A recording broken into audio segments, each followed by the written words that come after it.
Assalamualaikum warahmatullahi wabarakatuh. Sang legislator kembali hadir menyapa Anda, Sobat Lentera. Dan tentu saja sebelum kita memulai seperti biasa, saya punya pantun untuk Anda. Wah. Manusia pergi tinggalkan janji, burung pergi tinggalkan sangkar. Bu Kofidah hadir di podcast ini, bincangkan rencana yang lebih besar. Mantap. Wah, ini kita akan berbincang apa ini ya Bu Kofidah ya. Selamat datang Bu Kofidah di Sang Legislator. Terima kasih Mbak. Assalamualaikum warahmatullahi wabarakatuh. Waalaikumsalam warahmatullahi wabarakatuh. Ibu kalau dilihat ini cerah secerah Kota Malang. Secerah warna Secerah hijaunya. warna juga, betul Ibu. Betul. Waduh. Sama Mbak juga begitu cantik. Makasih Bu Kofidah. Aduh, saya kantong kok. Duitnya kalau Ibu. Diisi nanti saja. Oke, baik Bu Kofidah dan Sobat Lentera, hari ini kita akan ngobrol tentang optimalisasi pengendalian lingkungan hidup di Jawa Timur.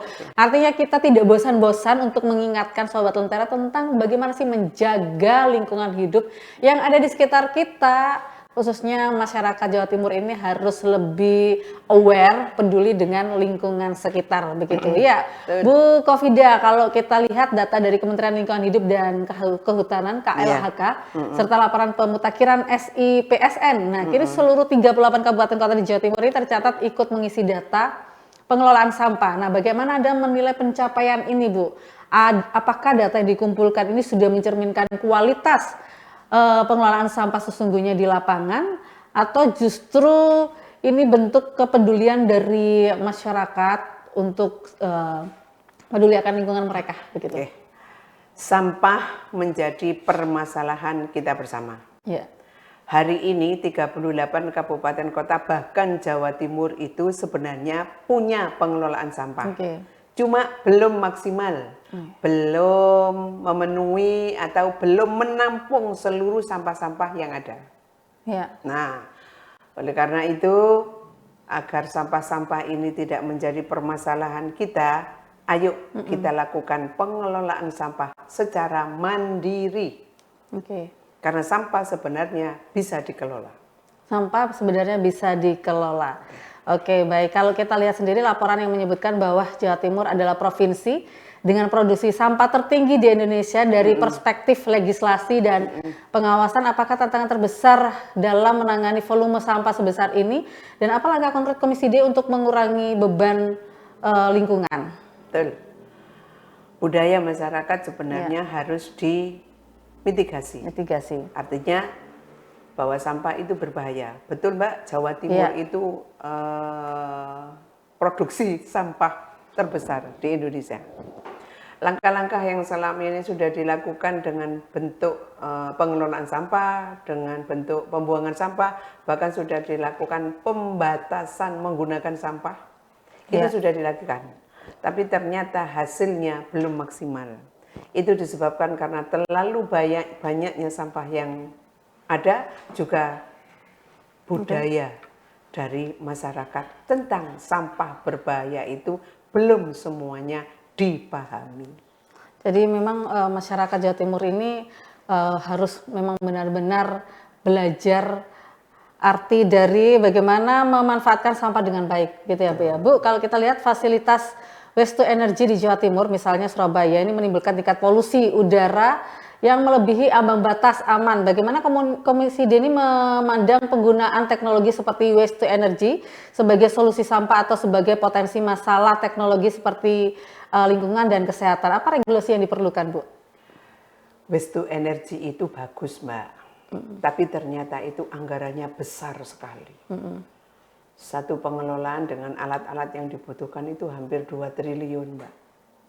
Kayaknya itu tidak mungkin. Jadi konsep ini kayaknya mimpi begitu. Iya. Tapi kemudian kita perlu tahu tentang ini. Ketika kemudian mampu bersinergi antara pusat, provinsi, dan kota untuk mengelola sampah, saya yakin itu juga salah satu dari pengurangan. Tapi kemudian konsepnya panjang, konsepnya detail, karena sampah itu tidak hanya, misalnya kalau itu tempatnya Surabaya, tidak hanya sampah di Surabaya. Karena kalau satu hari butuh 1 ton sampah itu, nah maka butuh juga dari luar kan. Nah, maka Berkali-kali saya dengan lingkungan hidup ini menyampaikan tentang program pengelolaan sampah, meminimalisir ini bagaimana. Ayo kita lakukan mulai dari yang kecil. Mulai dari yang kecil itu apa? Ya itu tadi, membuang sampah pada tempatnya, memilah sampah, kemudian jangan terlalu banyak kegiatan kita sehari-hari itu menimbulkan sampah. Kegiatan sehari-hari menimbulkan sampah, padahal setiap hari itu kita harus membuang sampah loh Bu. Betul. Iya kan, sampah dapur, maksudnya sampah rumah tangga, kemudian juga restoran, itu kan membuang, artinya kan kita terus-terusan. Nah, Maksud saya, sampah yang kita buang setelah dimanfaatkan, itu ya. Artinya mulai dari rumah tangga itu sudah harus ada memilah. oke. Kemudian masuk bank sampah, bisa dijual. Yang sampah tidak bisa dihancurkan, bisa digunakan untuk kompos, yang kemudian bisa dipergunakan untuk pupuk. Oke. Nah, yang ini kemudian butuh alat.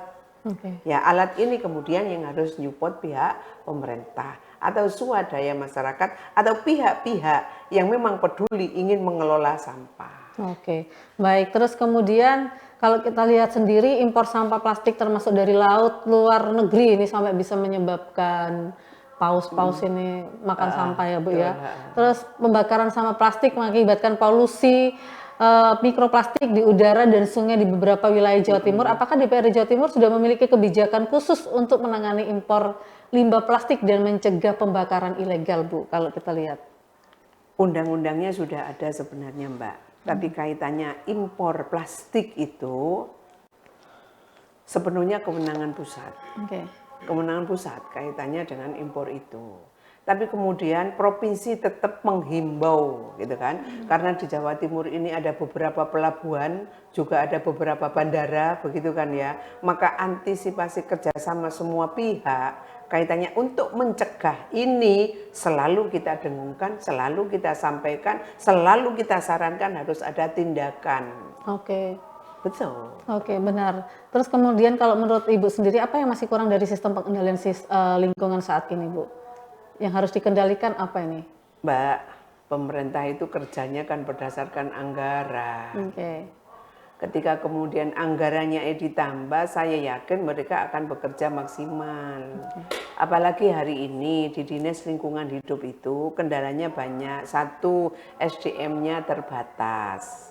Wilayahnya luar biasa banyaknya. Kemudian anggarannya terbatas.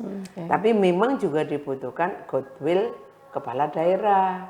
Bagaimana kemudian sisi yang sangat berbahaya ini menjadi prioritas program.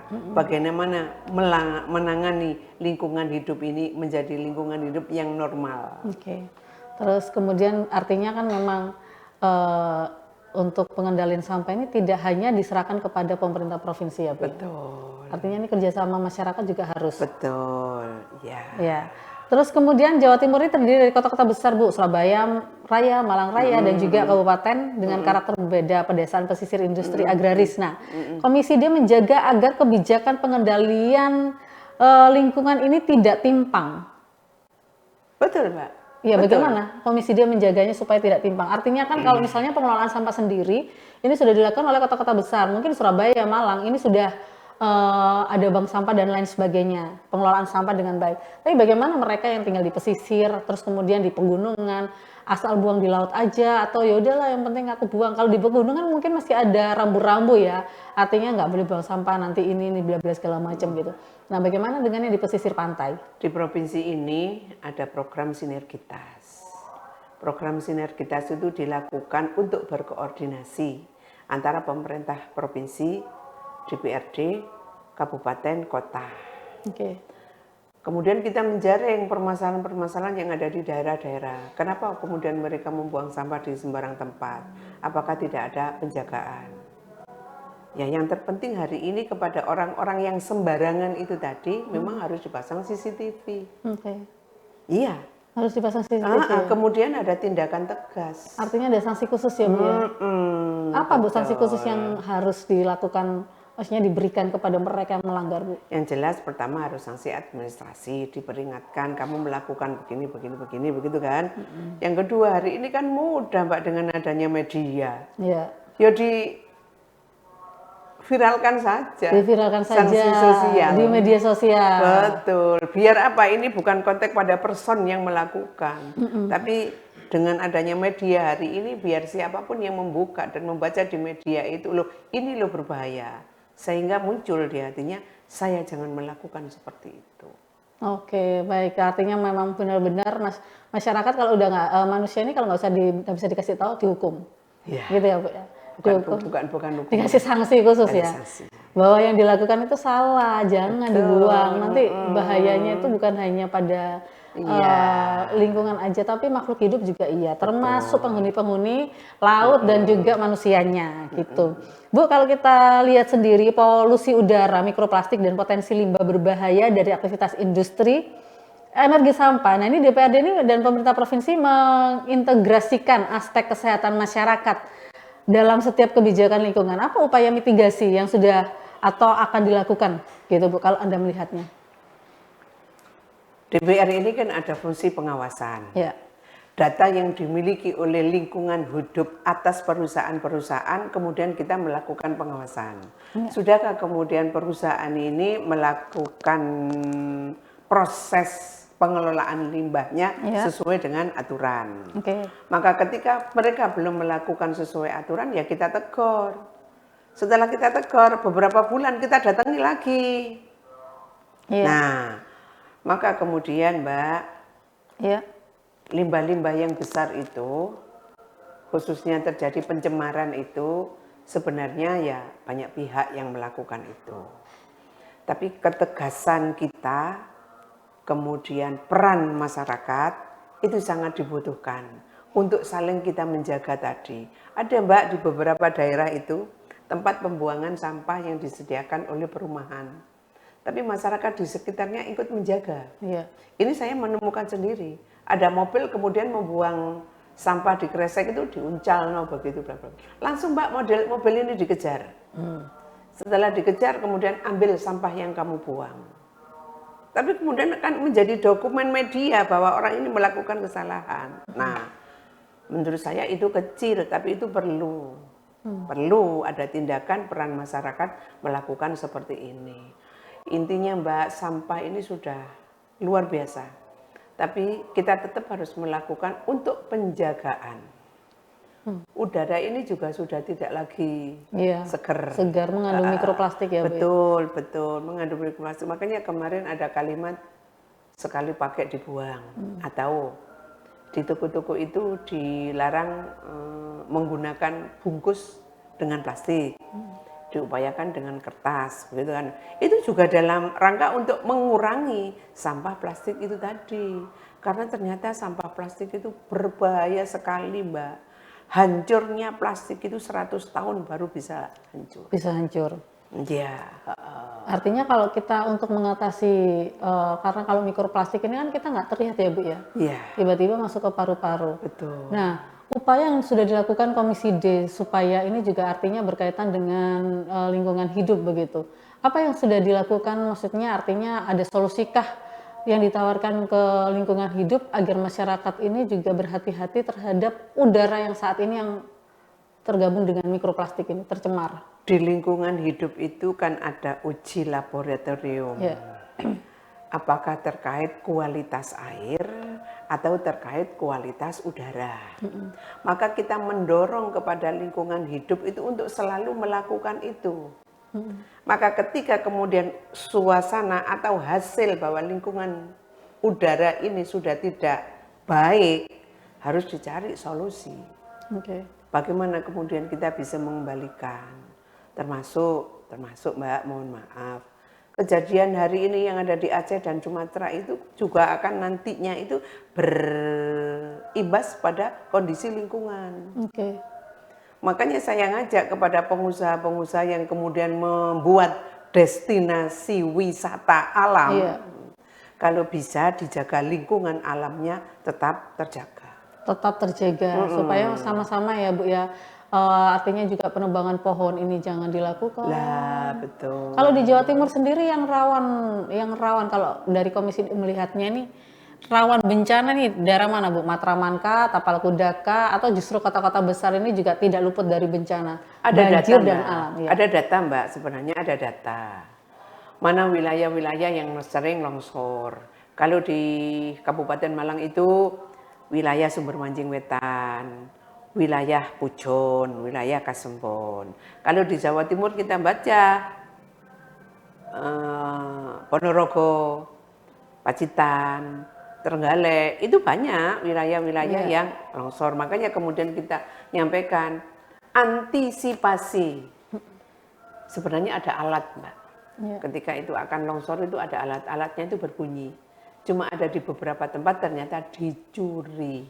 Oke, itu tugas besar ya dari pemerintah provinsi dan kabupaten kota. Mbak. Nah, Bu, kalau misalnya mengantisipasinya kan dengan alat. Nah, apakah nanti juga diusulkan supaya tidak terjadi seperti Aceh, Sumut, itu Sumbar gitu di daerah Jawa Timur. Komisi D untuk tahun depan sendiri supaya nggak terjadi longsor, banjir bandang, apa sudah mulai mengusulkan ke pemerintah provinsi supaya ada beberapa titik yang harus diberikan alat-alat seperti ini begitu? Sudah, Mbak, setiap kali akan musim hujan, kita ini rapat kerja bersama-sama kaitannya antisipasi yang kejadian-kejadian di tahun lalu seperti ini tidak terjadi lagi. Termasuk di dalamnya seperti Lamongan, Bojonegoro, Tuban itu kan sering banjir. Tapi alhamdulillah tahun ini berkurang. Seperti Sampang, hari ini berkurang. Seperti Pasuruan, mesti kan ada di keraton itu kan mesti banjir. Alhamdulillah tahun ini berkurang. Apa yang dilakukan? Satu, melakukan penyedotan. Karena antara laut dengan jalan itu tingginya laut, lebih tinggi laut. Sehingga ketika laut itu pasang, mesti kan airnya ke jalan. Maka caranya apa? Ada penyedot air, dialihkan ke sungai yang lain agar tidak terjadi banjir.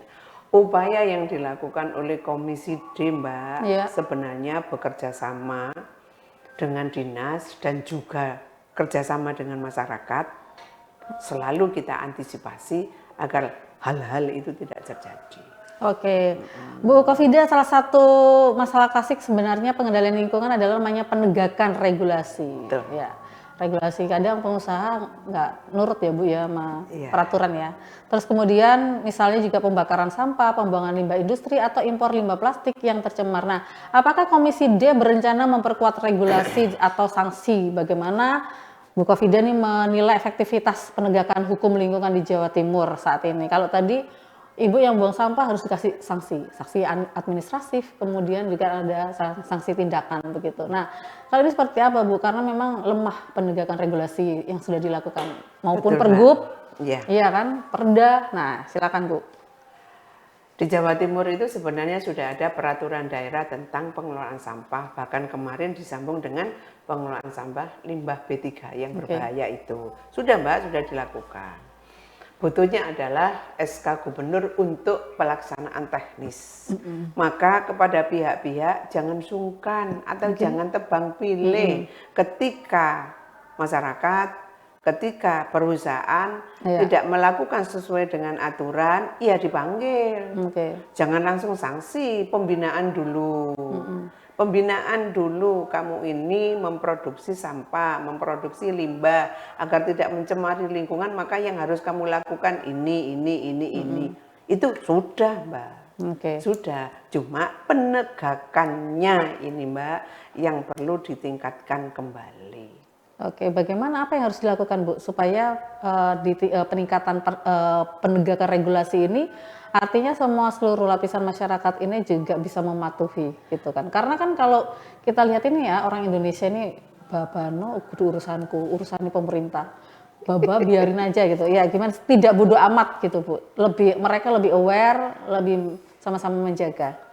Benar Mbak, penegakan hukum itu penting meskipun hari ini kita kalau bicara hukum itu banyak orang yang ketawa. Ketawanya ketawa sinis kan kalau bicara hukum. Tapi sebenarnya kami dari Komisi D ini mendorong penuh. Lakukan ketegasan, bahkan kalau memang bandel temenanan, tutup aja sementara sebelum mereka mengurus proses pengelolaan limbah dengan benar. Oke, kalau yang diketahui oleh Komisi D mana saja sih Bu yang pengusaha-pengusaha nakal ini? Maksudnya di wilayah mana begitu mereka, dan apa limbah-limbah seperti apa yang maksudnya mereka masih belum mentaati begitu? Ya, kita ini dapat laporan data dari dinas, Pak. Ada beberapa perusahaan memang belum mengurus pengelolaan limbahnya sesuai aturan yang berlaku. Perusahaan apa itu? Itu yang sampai hari ini belum diberikan ke kita. Okay. Tapi ketika kemudian ada laporan dari masyarakat tentang pengelolaan limbah yang tidak sesuai, ya kita langsung turun ke bawah menyampaikan. Oke, untuk tahun 2025 ini sudah ada berapa laporan Bu yang sudah diterima oleh Komisi D, dan apa upaya tindakan yang sudah didapatkan? Maksudnya artinya ketika Komisi D mendapatkan laporan, kemudian juga mungkin memberikan solusi ya atau inputan kepada pemerintah provinsi apa yang harus dilakukan begitu. Kalau yang lapor langsung ke DPRD Mbak itu 4 atau 3 gitu ya. Tapi yang lapor ke dinas kemarin kurang lebih 42. Oke, 42. Tapi koordinasi kita bersama semuanya dapat diselesaikan. Contohnya seperti pabrik pengelolaan susu Grandville yang ada di Blitar. Awalnya ternyata mereka belum melakukan pengurusan izin, termasuk di dalamnya adalah pengelolaan limbah dari sapi-sapi sekian ribu itu. Akhirnya berdampak pada sungai, pada air di sekitar. Nah, kemudian kita ke sana melakukan pendampingan, harus mengurus ini, didampingi dengan lingkungan hidup. Hari ini sedang proses untuk mereka menyelesaikan perizinan itu. Oke, padahal kalau dibilang susu ya Bu ya? Iya. Ya ini kan loh, bukan susunya yang menjadi limbahnya, tapi kotoran sapinya. Dan enggak, artinya kan seharusnya memang kalau dilihat perusahaan tersebut kan besar. Justru saya terkejut. Justru saya terkejut untuk perusahaan sebesar ini kok belum mempunyai izin. Ini kenapa? Makanya kita persuasif. Kita dampingi. Kenapa? Ada apa? Kendalanya apa? Karena proses perizinan itu harus dilakukan oleh siapapun yang melakukan usaha. Kalau dari 42 tadi solusinya udah satu yang sudah mengurus izin. Nah, untuk lainnya nih bagaimana? Sudah diselesaikan oleh pihak Dinas Lingkungan Hidup. Dinas Lingkungan Hidup dengan pendampingan, kemudian mereka melakukan izin. Tapi saya juga bertanya, apa kemudian yang lain itu sudah mengurus semua apa belum? Ini juga belum ada data realnya. Oke, masih tanda tanya berarti ya Bu ya, artinya tanda tanya. Nah, target sendiri dari Komisi D terkait optimalisasi pengendalian lingkungan hidup di Jawa Timur ini sendiri untuk tahun 2006 atau jangka pendeknya lah Bu, dari Desember akhir tahun ini sampai pertengahan tahun, apa Bu? Pertama, masyarakat harus menyadari sepenuhnya bahwa betapa berbahayanya limbah. Kedua, pemerintah harus melakukan pendampingan. Ketiga, pihak-pihak pengusaha, nah ayo kita ikuti aturan. Artinya berizin. Kalau memang perusahaannya itu mengelola limbah, kelolalah limbah dengan yang benar. Kelola limbah dengan benar. Artinya ada sekitar 5 ya poin ya Bu ya. 4-5 poin yang harus dilakukan oleh pemerintah provinsi Jawa Timur dan juga masyarakat. Itu pendampingan. Kalau misalnya Bu, kalau kita lihat sendiri ini kan tidak hanya limbah pabrik Bu, tapi sebenarnya limbah rumah tangga ini kan juga. Nah, itu apa sanksi khusus? Maksudnya gini, kalau tadi regulasi dilakukan ya udahlah, ini untuk para pengusaha diberi pendampingan dan harus mengurus izinnya. Nah, bagaimana dengan limbah rumah tangga yang langsung dibuang ke sungai? Nah, bagaimana Bu? Apa harus ada istilahnya regulasi khusus, pendampingan atau disanksi terlebih dahulu gitu Bu? Karena kan kita nggak bisa lihat satu-satu Bu. Siapa tahu buangnya malam hari nih, CCTV-nya mati atau bagaimana? Peran semua pihak. Artinya kalau itu di lingkungan rumah tangga, maka harus dimulai dari RT, RW, desa, kecamatan, kabupaten, provinsi. Ini sinergi bersama mengelola limbah rumah tangga. Bahkan saya kemarin agak terkejut, Mbak. Ternyata di kita ini banyak yang menyimpan limbah B3. Limbah B3. B3 itu kan bahan berbahaya Iya. dan beracun. Beracun, limbah B3, bahan berbahaya beracun. Oh, ini di rumah tangga? Ada. Ada. Apa itu? Obat-obat yang kedaluarsa. Oh. Lah kita terkadang membuang obat-obat kedaluarsa itu ya sudah dibuang di sampah yang kita miliki, begitu kan? Iya. Makanya itu ternyata kalau dibuang bisa mengurangi kondisi kesuburan tanah. Oke. Kalau dibuang sembarangan itu bisa juga mencemari udara. Nah, maka kemudian saya tawarkan. Nah, ini kan tidak semuanya masyarakat paham bahwa di rumah kita itu menyimpan limbah berbahaya. Limbah berbahaya. Nah, makanya kemudian saya nyampaikan, ayo kita manfaatkan, ayo kita berdayakan posyandu. Oke. Oh, ini ada ya Bu ya, posyandu. Oke. Apa Bu yang harus dilakukan oleh posyandu ini, Bu? Nah, posyandu itu bersosialisasi kepada kader-kader, kepada masyarakat bahwa kita ini menyimpan limbah berbahaya. Nah, di situ juga ada proses yang kemudian pemerintah harus hadir. Apa prosesnya? Misalnya dari rumah tangga sudah memilah, saya punya obat berbahaya. Ini dikumpulkan. Dikumpulkan di mana? Setelah ada terkumpul dari sekian rumah tangga, bla bla. Ini buangnya kemana?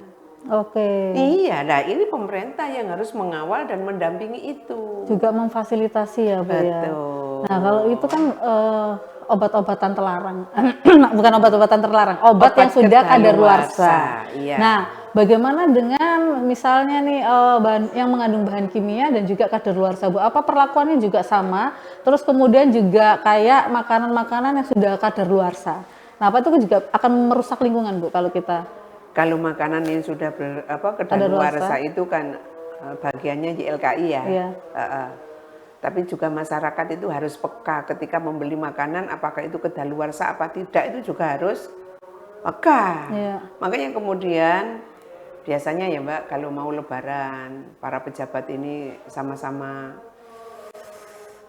survei atau monef barang-barang ini kadaluarsa apa tidak, kan begitu. Ya kalimatnya itu tadi, kita bekerja sama dengan masyarakat. Kaitannya limbah-limbah yang berbahaya itu, satu, sosialisasi tadi. Kemudian gerakan berikutnya harus didampingi. Karena mereka banyak yang tidak ngerti, termasuk saya kemarin baru terkejut tuh. Saya sering membuat obat kadaluarsa itu. Ya sudah saya buang begitu saja. Oh, saya sering banget ya Bu, obat yang kadaluarsa kita biarkan terus kemudian dicampur dengan sampah rumah tangga. Iya, tapi juga ada yang aneh. Ya. Jadi obat kadaluarsa itu Mbak ternyata kemudian dihancurkan bla bla bla bla bla bla. Itu bisa dipakai makanan ternak. Oh, buat makanan ternak itu ternaknya aman aja Bu? Aman, ternyata aman. Oh. Terus ada lagi di Madura itu saya kemarin teman-teman cerita kok. Bekas infus yang tidak habis disuntikkan ke pohon. Oh. Biar pohonnya subur. Fungsinya biar pohon, ini malah saya baru tahu Bu, karena biasanya kita buang di toilet ya Bu ya, maksudnya biar di kloset aja gitu, supaya nggak mencemari tanah gitu. Ternyata ini harus dibuang. Nah ini mungkin masyarakat ini perlu edukasi Bu, apa saja yang harus dilakukan oleh masyarakat ya. Khususnya ini masyarakat menengah ke bawah kan mereka kurang paham mungkin atau kurang peduli dengan lingkungan. Yang penting aku sakarep lah buang, bakar sampah, terus kemudian buang obat-obatan yang sudah kadaluarsa, atau mungkin kayak misalnya obat nyamuk yang udah kadaluarsa itu. Nah itu kan juga kita nggak pernah tahu Bu. Nah, itu bagaimana supaya prosesnya ini masyarakat ini apa yang harus dilakukan pemerintah Provinsi Jawa Timur selain memfasilitasi, apa harus diedukasi sampai tingkat ke bawah atau bagaimana? Sosialisasinya apa? Jawa Timur ini kelompok-kelompok masyarakat yang punya kegiatan itu luar biasa besar, Mbak. Ya. Kalau kita bicara ormas, di situ ada NU, ada Muhammadiyah, ada Fatayat, ada Muslimat, ada Aisyah. Okay. Mereka itu punya kelompok-kelompok yang sudah tidak mengundang. Maka bagaimana dari tokoh-tokohnya itu, diajak bersama untuk bersosialisasi tentang ini. Ada PKK, ada Dharma Wanita, ada Karang Taruna, ada kelompok-kelompok olahraga, bla bla bla. Ketika kemudian kita ini mau berinovasi untuk pengembangan ini dengan mudah, hadir saja kita di sana, menyampaikan bahwa ini berbahaya, bahwa ini harus kita jaga, bahwa ini harus kita amankan. Yang hari ini tidak dipahami oleh masyarakat menengah ke bawah itu karena ketidaktahuan atau ketidakmengertian mereka. Oke. Oke, kalau gitu perlu artinya kan Komisi D ini harus memberikan saran kepada masyarakat agar pengendalian lingkungan hidup khususnya ini pada sampah ya Bu ya, ini bisa dikendalikan dengan baik. Silakan Bu sarannya kepada masyarakat dan khususnya pemerintah Provinsi Jawa Timur. Oke. Terima kasih kepada masyarakat Jawa Timur. Masalah lingkungan hidup adalah masalah kita bersama. Oleh karena itu, saya mengajak kepada seluruh masyarakat, kepada pemerintah, kepada tokoh-tokoh, ayo kita peduli dengan lingkungan kita, dengan mengelola sampah secara mandiri, yang kemudian tidak terjadi pencemaran, tidak terjadi banjir, dikarenakan karena kita buang sampah sembarangan. Ayo kita budayakan membuang sampah pada tempatnya. Oke, buang sampah pada tempatnya, jangan sembarangan supaya sampahnya bisa dipilah-pilah ya Bu ya. Betul. Nah, kita akan masuk kuis Bu seperti biasa. Ibu akan memilih salah satu ya. Terus kemudian nanti setelah milih salah satu harus dijelaskan kenapa alasannya memilih itu. Oke. Harus cepat loh Bu. Oke. Ya. Ready Bu? Siap ya Bu? Oke. Ya. Kita mulai. Hijau atau biru? Hijau, karena hijau warnanya PKB. Oke, kopi atau teh? Kopi, karena dengan minum kopi kita menjadi cerah. Oke, UMKM atau koperasi? UMKM. Kenapa Bu? Karena dengan UMKM itu kita bisa memberdayakan masyarakat. Oke sip, pariwisata atau olahraga? Olahraga. Kenapa olahraga Bu? Karena olahraga itu murah. Olahraga menggunakan pariwisata? Pariwisata kan harus mahal yang ngeluarin duit ya Bu. Investasi energi atau investasi SDM? Energi atau SDM Bu? Investasinya SDM atau negeri? Apa? SDM. Energi and SDM. Kenapa Bu? Karena energi itu bisa kita kelola ketika SDM-nya mampu, SDM-nya ada. Jadi SDM dulu disediakan, baru kemudian kita mengelola energi. Oke, baik. Jadi SDM-nya itu harus berkualitas ya Bu ya, biar bisa mengelola energi yang ada di Jawa Timur dengan baik dan sesuai dengan fungsinya. Baik, terima kasih Bu Kofida sudah hadir di Sang Legislator, dan terima kasih Sobat Lentera juga sudah menyaksikan Sang Legislator, dan semoga pemirsa di rumah atau Sobat Lentera ini bisa benar-benar menjaga lingkungan ya, mengoptimalisasikan lingkungan yang ada di sekitar kita, dan jangan lupa membuang sampah pada tempatnya. Saya Catherine Nelson pamit undur diri, sampai jumpa. Oke. Oke, terima kasih.